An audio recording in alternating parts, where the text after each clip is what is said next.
बच्चों, मैं आज क्लास 7th का चैप्टर अलजेब्रिक एक्सप्रेशन समझाने वाला हूँ। अलजेब्रिक इक्वेशन हम लोग पहले पढ़े थे। Suppose x plus 4 is equal to 5, इसको हम अलजेब्रिक इक्वेशन बोलते हैं। जो इक्वल टू साइन रहता है तभी हम लोग इक्वेशन बोलते हैं। अगर हम लोग ये पार्ट को देखें, x प्लस 4, ये है एक्सप्रेशन, मतलब अलजेब्रिक एक्सप्रेशन। एक्सप्रेशन में इज इक्वल टू नहीं रहता है। तो अलजेब्रिक एक्सप्रेशन में फैक्टर्स क्या होते हैं। सपोज हम लोग एक एक्सप्रेशन लेते हैं 7xy प्लस 3x प्लस 2। ये एक अलजेब्रिक एक्सप्रेशन है। इसमें फैक्टर्स कौन कौन से हैं। 7xy का फैक्टर क्या क्या है। एक 7 है, दूसरा x है, तीसरा y है। ये जो 7x और y, ये तीनों फैक्टर्स है किसका, 7xy का फैक्टर। ऐसे ही सेकंड 3x का फैक्टर क्या क्या है, 3 है एक, और एक x है। और 2 का फैक्टर क्या है, 2 का फैक्टर एक है 2, दूसरा 1। इसको हम फैक्टर्स बोलते हैं। और अलजेब्रिक एक्सप्रेशन में वेरिएबल्स क्या क्या होते हैं। वेरिएबल्स, फॉर एग्जांपल ये जो एक्सप्रेशन है 7xy प्लस 3x प्लस 2, इसमें वेरिएबल्स कौन कौन सी हैं। वेरिएबल्स मतलब लेटर्स। जो इस एक्सप्रेशन में x एक वेरिएबल है, y एक वेरिएबल है। वेरिएबल मतलब ये लेटर्स जो होते हैं उसको हम वेरिएबल बोलते हैं। उसके बाद कांस्टेंट। कांस्टेंट क्या होते हैं। कांस्टेंट, ये जो नंबर खाली है ना 2, ये कांस्टेंट है। इसका वैल्यू कभी चेंज नहीं होता। ये 2 है मतलब 2, लेकिन वेरिएबल्स x का वैल्यू चेंज होता रहता है। ये जो x का वैल्यू चेंज होता रहता है, ये कभी 1, कभी 2, कभी 3, कोई भी नंबर हो सकता है। y का वैल्यू भी चेंज होता रहता है। मतलब अगर 7xy है और x की वैल्यू अगर हम लोग 2 लेते हैं और y की वैल्यू अगर हम 3 लेते हैं, देन 7 इंटू एक्स का वैल्यू 2 है इंटू वाई का वैल्यू 3 है, which is equal 7 to 14, 14 into 3, 3 4, 12 2 1 3 1 3 4, 42। तो इसका वैल्यू होगा 42। और अभी टर्म्स का मतलब क्या है। टर्म्स अलजेब्रिक एक्सप्रेशन में टर्म्स, सपोज एक एक्सप्रेशन है 8xy प्लस 4x प्लस 3, ये एक अलजेब्रिक एक्सप्रेशन है।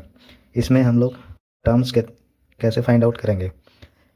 टर्म्स मतलब ये जो 8xy है ये एक टर्म है, 4x ये और एक टर्म है, 3 एक टर्म है। मतलब टर्म्स को हम माइनस प्लस डिवाइड जो भी करते हैं तभी हमारा अलजेब्रिक एक्सप्रेशन बनता है।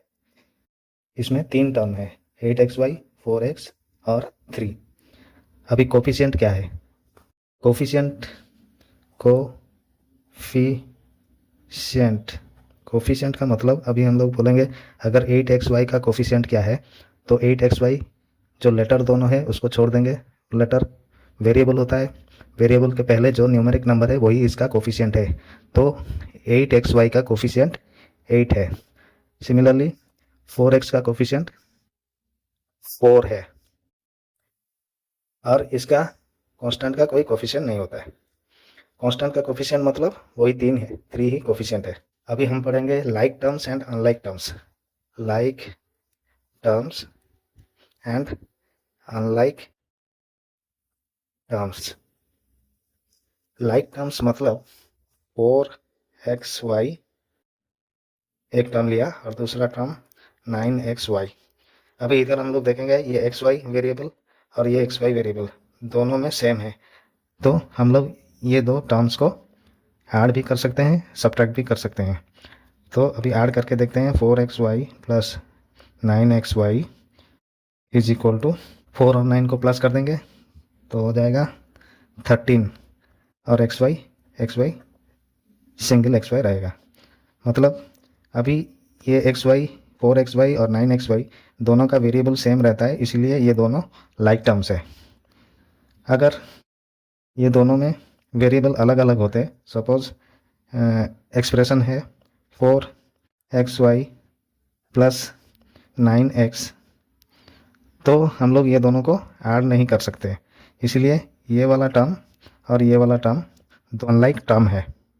इसका मतलब 4xy और 9xy ये दोनों लाइक टर्म्स है,